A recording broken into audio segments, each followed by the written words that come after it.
Hi everyone, it's Ben and Adila. Welcome back to episode 8. Today we'll present two case studies, an animal case study and a human case study, to discuss how far ethics has come in medical research. Just a disclaimer, listener discretion is advised as some of these case studies have some gory details.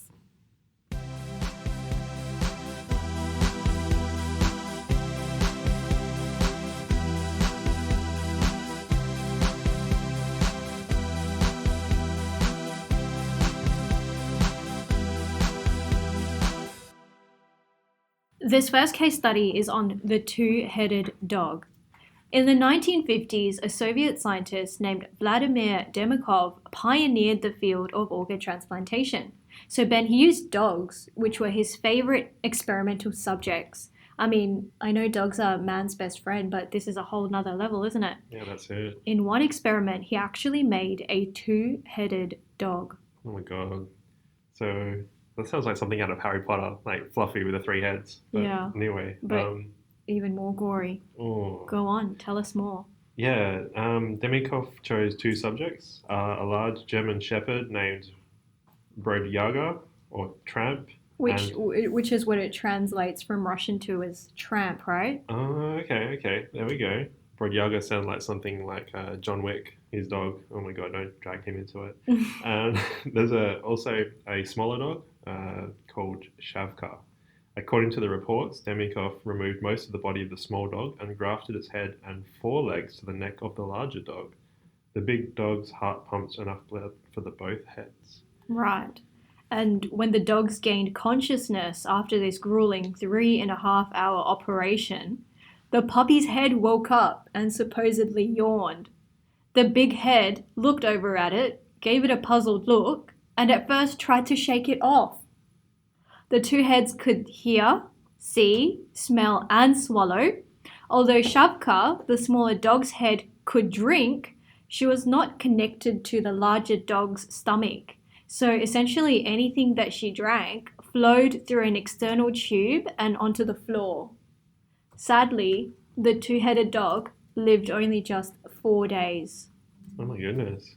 That's make And as shocking as this was his most successful two-headed dog operation. Others have died in way less time than 4 days. wow. Do we know And how many times it I, took him to get into 4.5 hours? if I Four recall and a half days? correctly from some of the research that we were doing, I would say countless dozens of times. Oh, that's a lot of dog carcasses and It's really sad, isn't it? There are some pictures as well if you guys are interested to look up this particular scientist and this experiment, and there are some really horrific pictures of the experiments. oh my goodness, yeah. So as horrible as it was, he learnt a great deal about these kinds of transplant surgeries, which I imagine after that many.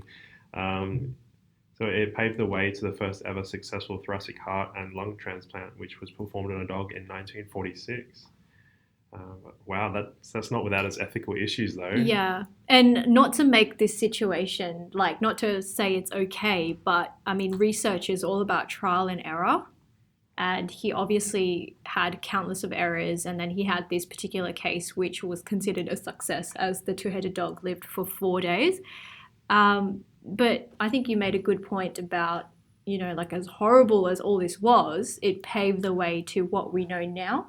Yeah, yeah. But let's talk about some of the ethical issues of this particular study. One, inflicting unnecessary pain and suffering to another living being, which is never okay. No, definitely not. I'm wondering why it had to be carried out in dogs as well, though. I mean, I feel like I don't know. Surely there's a line.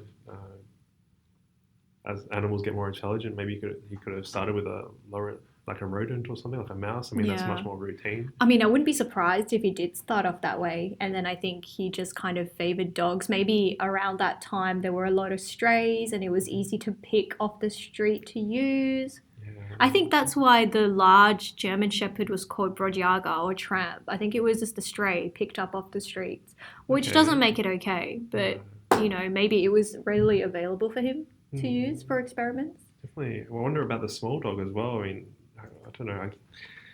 I feel like I still feel such conflict, even though it knowing it was a stray. Like, Yeah, definitely. And so I think, in itself, like taking the head off another dog and putting it onto the body of another dog, like it woke up and it was fine for a few days, but it must have been so confused. Like it's your head and your consciousness, but it's not your own body. definitely. And it can't have been pleasant either. I mean, 4 days. I mean, how much of the time was it in pain? Did it have those connections to his brain? Did it realize did it feel anything? Like it says the stomach wasn't connected to the smaller dog's So head. it couldn't eat anything. Yeah. And, essentially the German Shepherd or the bigger dog's heart would be beating, and whatever the big dog ate is what would be sustaining both of those heads. Right. Sounds like it reminds me a bit of the Human Centipede. Do you know that movie? I do, and I refuse to watch it on. Well, I made the mistake of watching it and it was brutal. Oh, wow. It kind of reminds me of that, but in a way it's different because they actually had whole humans attached to each other and you end up having one long, massive, like, digestive tract. I was trying not to say it a different way. But, yeah, can you imagine? And do you remember a few years ago as well, Ben, they were talking about performing the first ever human head transplant. Yeah. Do you remember that? That was in China, wasn't it? China? I think was there one so. before?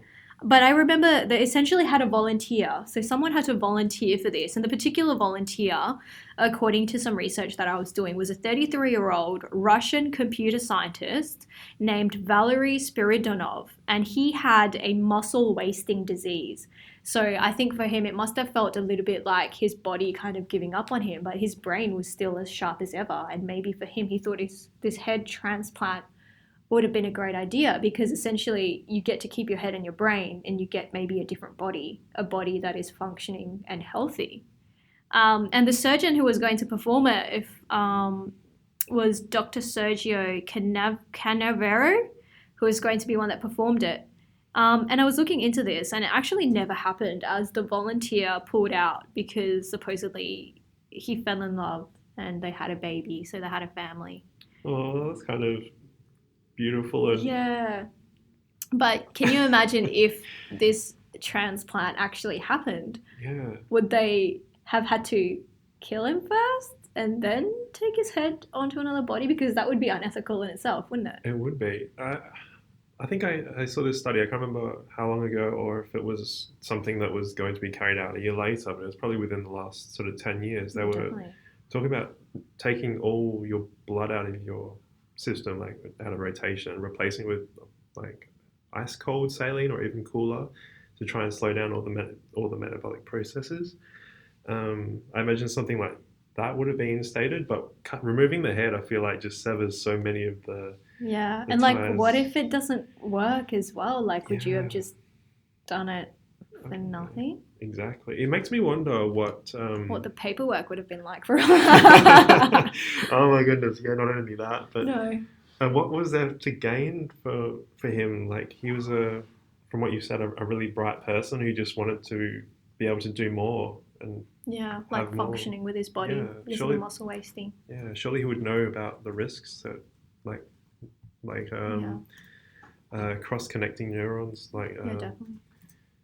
I think this particular group have used rats and other animals in the past, and they had found that they could successfully glue back the spinal cord and things like that. As for how long the animals actually lived after, I don't think it was very long. But on to what you were saying, Ben, about like flushing cold saline or whatever fluid through your body. That actually reminds me of cryogenics, which is actually happening now. Have you heard much about this before? Only what I've shared just now. So cryogenics is, like you said, when somebody, but the actual person has to have passed away already. Okay. So essentially what happens is you pay a lot of money, and I'm talking like hundreds and thousands of dollars to, I think there are 2 or 3 companies, usually more based in Europe. I think there's one in America, one in Switzerland. And what they do is after you've passed away, you let them know and they quickly send a team out to you. And what they do is they recover your body really quickly, take you to their lab, and after you've paid this amount of money, they actually flush this cold solution through your body to freeze all your cells. And this particular solution they've pioneered is lets your cells get to a cold enough temperature that it doesn't destroy the cells, kind of thing. And you can choose to either get just your head frozen or your whole body, which obviously will cost a lot more money. After they do that, what happens is you get stored in these massive tanks of liquid nitrogen for X amount of time, and they're hoping that in the future, people will find a cure for whatever disease they may have. This is sounding like very much something of futurama or something like that. It sounds a little bit futuristic, but it's crazy to think that it's all happening right now. Yeah, it is. I remember when I first heard about that, the cold saline, or maybe not saline, but they were trying it out on like gunshot victims and people and prisoners, try and extend basically operation times that would have been required to save someone's life.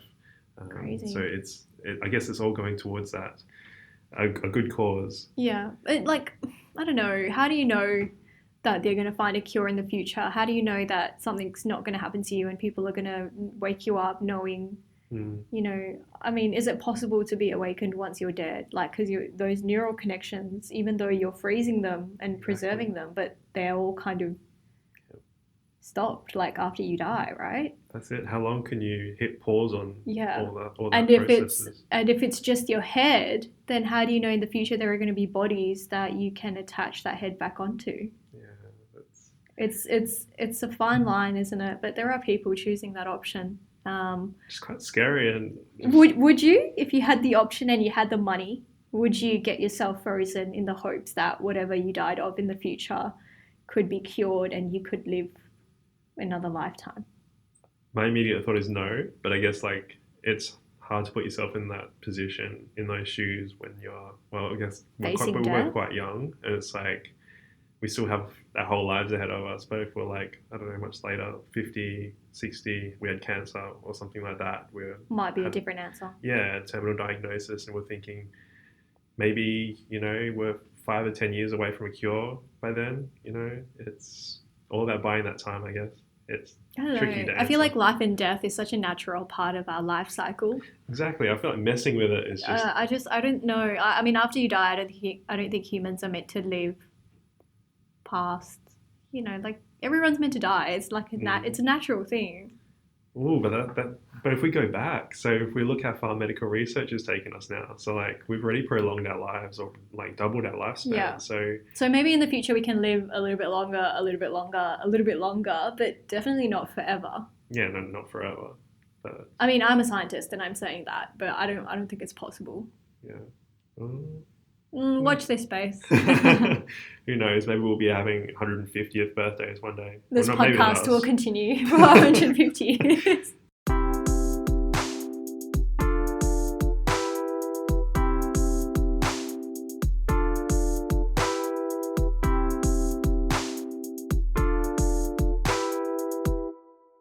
So the second study is a human case study, Ben. Why don't you start us off for the Tuskegee syphilis study? Yeah, it was the year 1932 that the US Public Health Service started the Tuskegee syphilis study.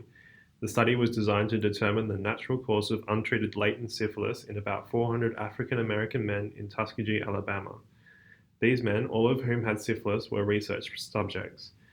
They were recruited without being given the full picture and were given misleading promises of free special treatment, which essentially was a spinal tap performed without anesthesia to study the neurological effects of syphilis. Yeah, ouch. That was what I was thinking when you were talking about that.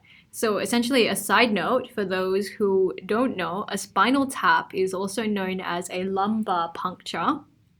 And it basically involves putting a large needle into the lower back, into the spinal canal, to extract cerebrospinal fluid for diagnostic testing under anesthesia. This is usually done. So you can imagine these men going through it without anything like that and not being aware that, they weren't actually even being treated. That wasn't even a form of treatment. Yeah.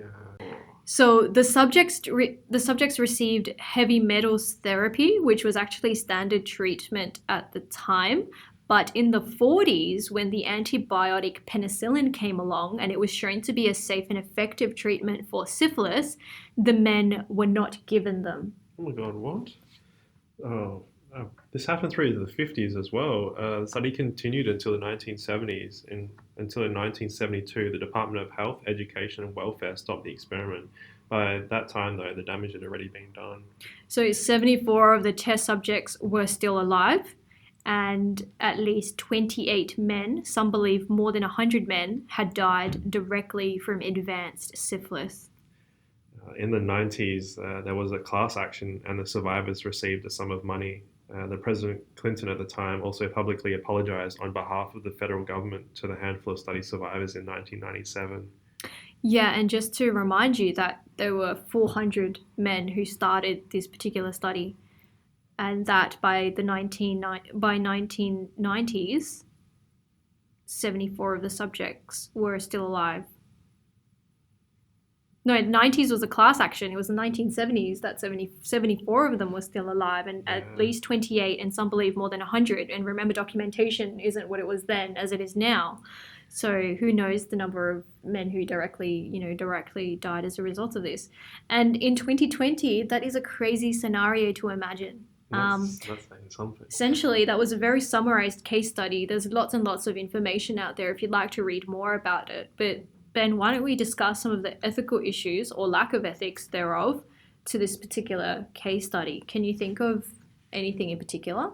Yeah, definitely. Like straight off the bat, they didn't know what they were signing up for. They only gave consent to receive treatment. They didn't give consent to become part of this research that wasn't even trying to find a cure and help rid them of syphilis. Yeah, definitely. As PhD student doing a human study now, when I go and recruit participants, you always have to make sure you're giving them the full picture, and that when they sign the consent form, it's called informed consent, which basically means that you've told them every single detail of the study. You've outlined to them exactly what's going to be done with them, or what's going to be taken from them, what samples, what you're going to be doing with those samples, how long you're going to keep their records for, who has access to these records.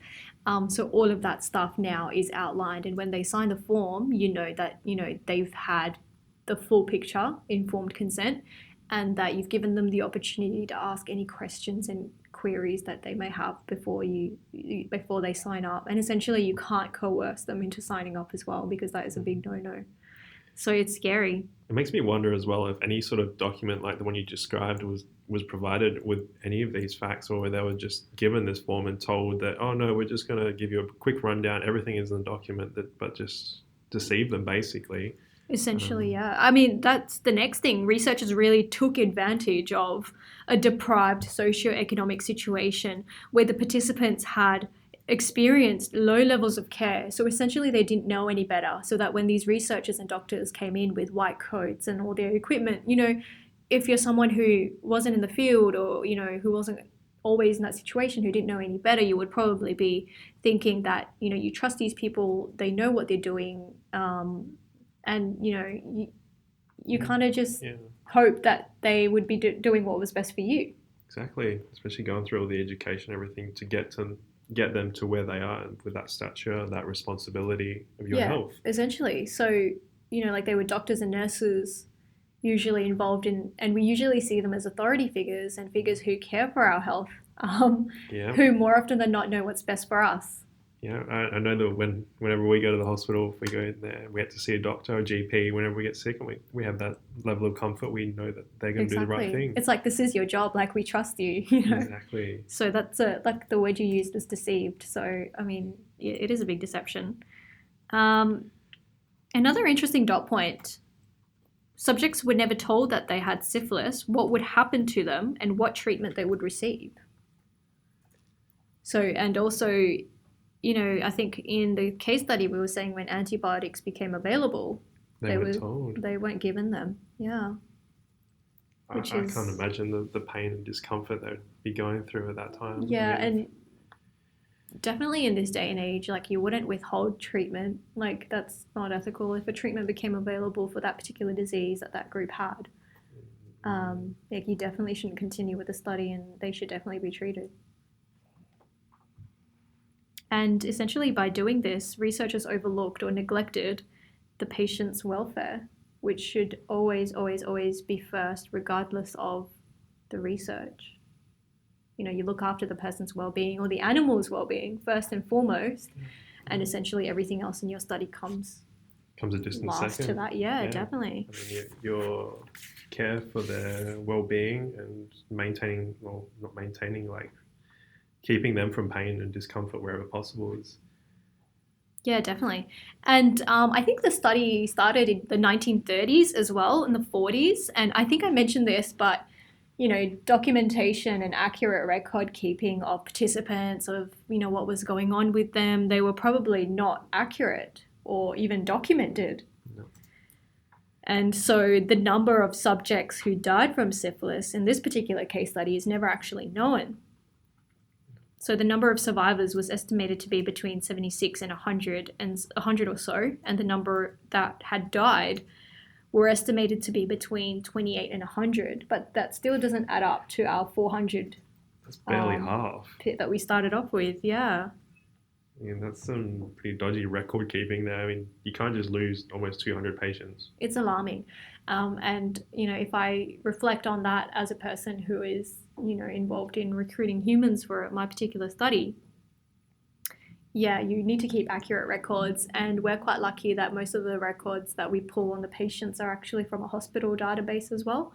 So the records that the hospital is keeping on patients has to be also spick and span. And, you need to know what's happening to them when, particular events have happened to them.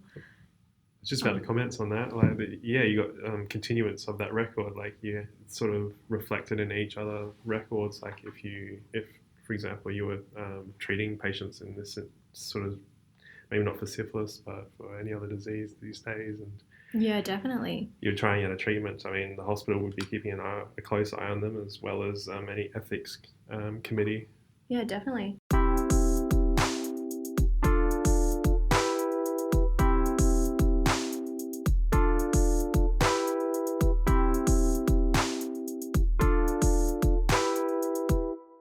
And I think we sort of touched on this. So Ben, you're doing an animal study, or you have done one. I'm doing a human study. So we sort of both have had experiences with applying for both animal and human ethics, which I think we'll go into more detail in another episode. But if you could touch on just briefly the process of how you came about ensuring the welfare of the animals that you were working with and what the process was like. There's quite a long process. Briefly, you draw up your experiment plan, what you think you need to do in order to find out what you achieve your goals and address your hypothesis. Following this, and once your protocol and everything is set up, you'd speak to a veterinarian or the chair, often a scientist of the ethics committee, and they would give their thoughts and opinions, as well as address any statistical concerns. Concerns for the animal's well-being would also be brought up. Also, most importantly at this time, what would happen if anything went south? At what point would you draw the line and put the animal out of its suffering? Yeah. And did you have to wait a while for all the ethics to go through? Yes, it took about 5 months for the whole process from start to finish. There was quite a lot of meetings in the middle. Once everything I thought paperwork had been sorted, it still took about a month, 2 months to make it through the system. But by then, everything had been sorted out. There was no kinks, there was no doubts, and everything was well documented. There was charts, there was ways to observe the pain and like a pain scale chart. Yeah, a pain scale, ways to identify that threshold, and a scoring to know what interventions needed to be made at which points. How was it for you when you were working with the particular? What kind of animals were they? I was working with mice. And when you were working with these mice, like obviously, I don't know, I don't really want to say you kind of had a bond with them, but how did you sort of make sure that they were well taken care of and nothing that you were doing was causing them unnecessary sort of stress and pain? And how did you make sure that you were bound to your ethics and you were doing things the right way? It's more or less like I followed my monitoring chart, my monitoring schedule based on the type of mouse they were. So mine were genetically modified to develop atherosclerosis. So there was other signs that I had to be aware of and be mindful of when monitoring them. So I was monitoring them twice a week, and then if things got worse, then monitoring obviously increased to cater for that. And I'd keep closer eye for worsening of symptoms. For example, if they got mild sign of dermatitis, and they'd receive treatment for that. If they were fighting with a cage mate because they were getting uncomfortable, they were feeling unsocial even, then we do our best to make them feel comfortable all the time. And if the score exceeds the threshold, then that's the point where we have to withdraw them from the study. Yeah, so there were definitely clear endpoints and time points where you had to be monitoring and Definitely. making sure their welfare comes first. Yeah.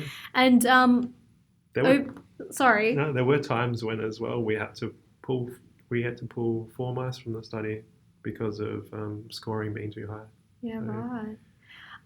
And over the time of the project, do the ethics committee and the people in charge ask for progress reports or monitoring or check-ins or adverse event reports if something unexpected came up? Yeah, so they have the ethics committee will receive a yearly report, but also if anything goes wrong, then they will receive an adverse event report. So the 4 mice I spoke of before, they each had their case documented, recorded, photographs and or video as per requirement, depending on the symptoms. Right. Very interesting and definitely very important to know.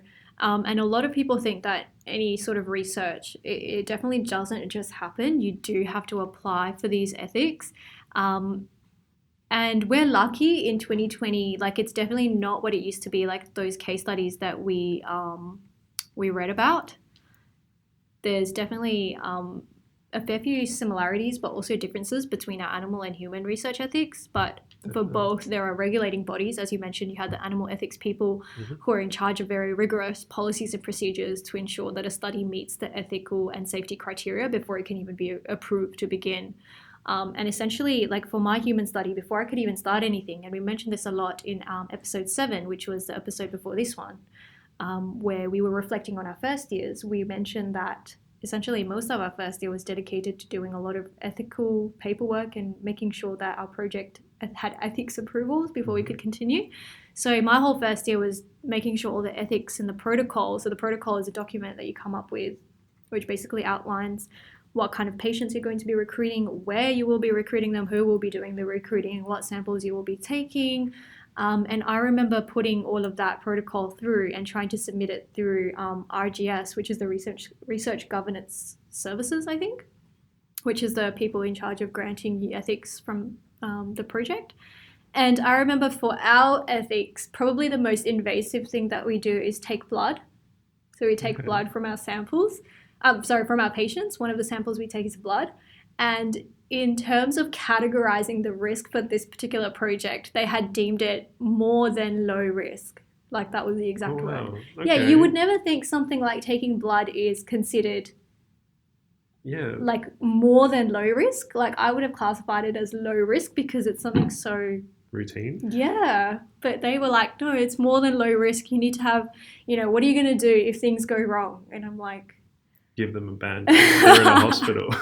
Yeah, things like that. And we also had, like one of the samples we take is a dental sample. So we scrape some plaque of people's teeth. And they were like, what happens if you poke their gums and it starts to bleed? What system is in place to protect them? And I'm like, I actually wrote down a whole bunch of things because obviously before this whole thing could be conducted, we had to have plan A, B, C, D if things go wrong. Swish saline into the mouth, don't smoke, like, if they're having further issues, go see their dentist or, things like that. So we did, come up with that kind of thing. And even things that you would never think of, like who will be able to access their hospital records?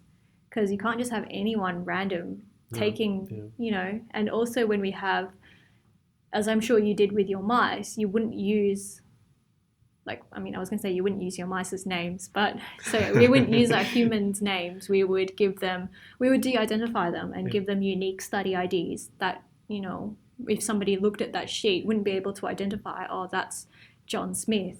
He lives at this address, so it's going to be, a study ID.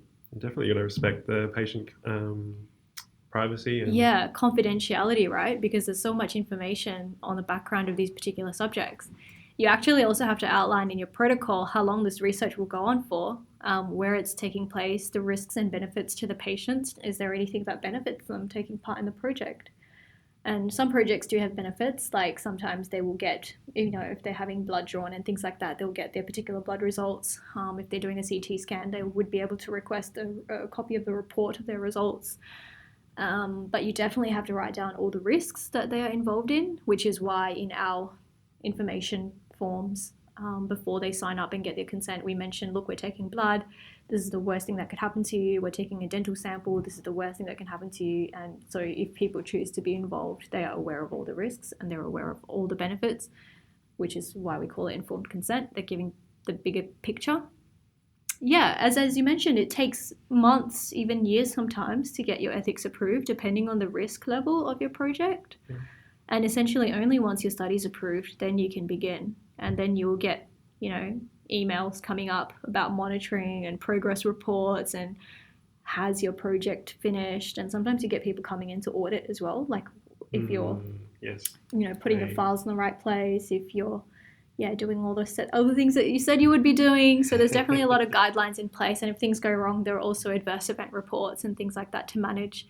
Essentially, in the past, being a guinea pig for research has had many problems due to issues like what we mentioned in the case study, not getting the full information, giving consent, mistreatment. And I'm sure we have heard of those horror research stories from the past, like the Tuskegee syphilis study we've just looked at.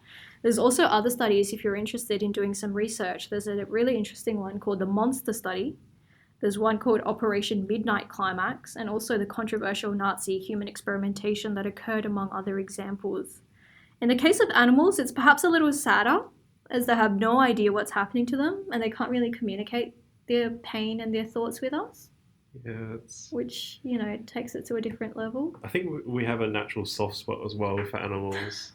I don't care about the humans. Save all the dogs. Yeah, we probably look at people as more capable to perhaps take care of themselves, though I feel a bit... Yeah, for sure. I feel quite bad for the stories we've just read through, especially with the syphilis case. Yeah, and even while doing the research, there was just so sad to say, but there was so many different options to choose from as for what case studies we would present, because there had been that many in the past, terribly. But luckily, the human race has come a long way since then, and there are now systems in place to protect vulnerable subjects, people or animals, in the research scenario, and regulating bodies which will scrutinise potential projects and researchers and deem it safe before approving it to go ahead.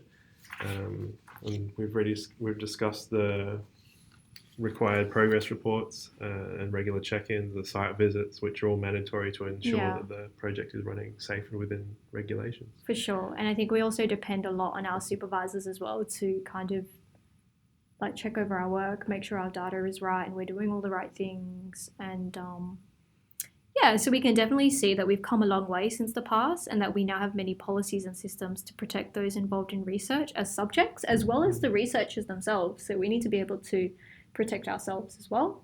Mm-hmm. But we have to make sure we're doing the right things. There's no doubt that research is vital for us to learn more about the world and improve it. And if you think about it, Ben, without the research that has happened, we wouldn't even be where we are now. Like you said, mortality, we're living longer thanks to the stuff that we're finding out more and more. Exactly. And getting treatments, we've got vaccines, just everything has contributed to a better quality of life. Makes me excited for the future that, research is going to have, what other impacts we're going to have, which is interesting to think about. Yeah. Here's a question for you. Have you ever thought about participating in a clinical trial? Because I know that the Perkins have the linear... Yeah, research. And sometimes I see ads on Facebook. If you join this, you can get paid thousands of dollars. Exactly, yeah. What are your thoughts on this?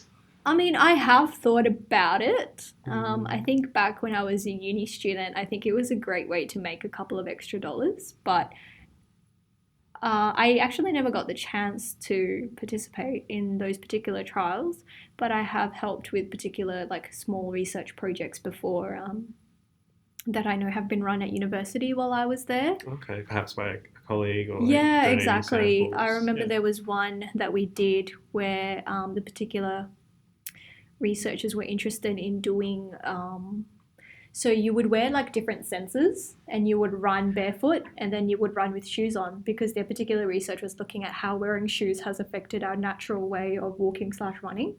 So that was interesting. I took part in that. Oh, wow. There was a few other things over the last few years, but none where I actually had to take a drug or I think that adds an extra layer of Risk or complexity, yeah, whichever way you look at definitely, it. Yeah. definitely. And it depends as well. Certain studies require to, like I think some of the linear ones, you take whatever they give you, and then you Mhm. actually have to be monitored for I think a few days after, Yes. Yeah. and then you actually have to come back for follow-ups, which Mhm. unfortunately, due to time capacities as a PhD student, I'm not able to be involved in.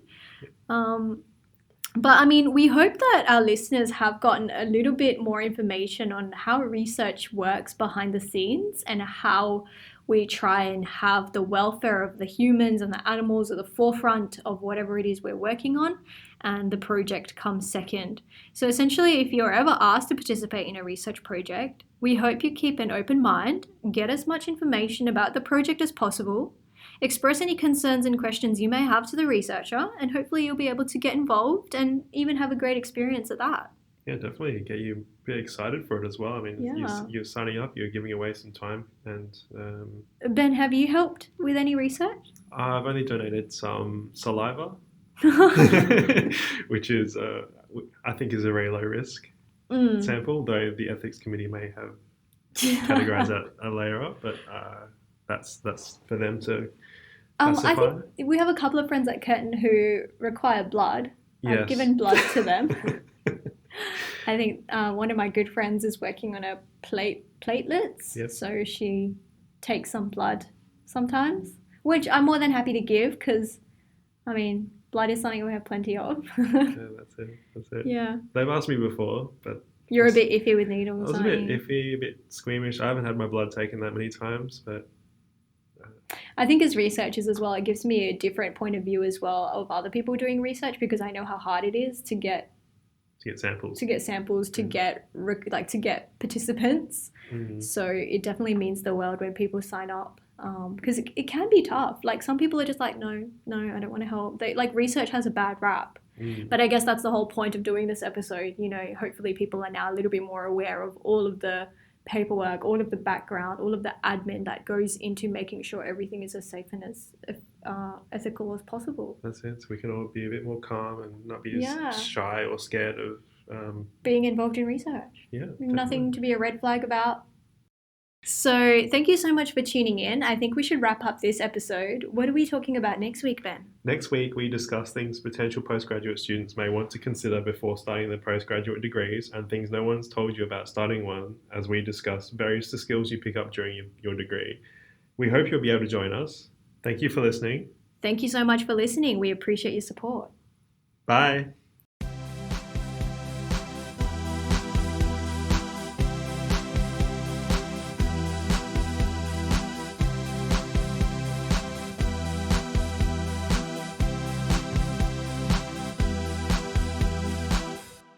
If you'd like to get involved, drop us your questions and your queries. Let us know what you'd like to hear on the show. And you can find us on our Instagram at SoYouThinkYouCanPhD. And there's a link to our email there as well. Thank you so much. See you next week.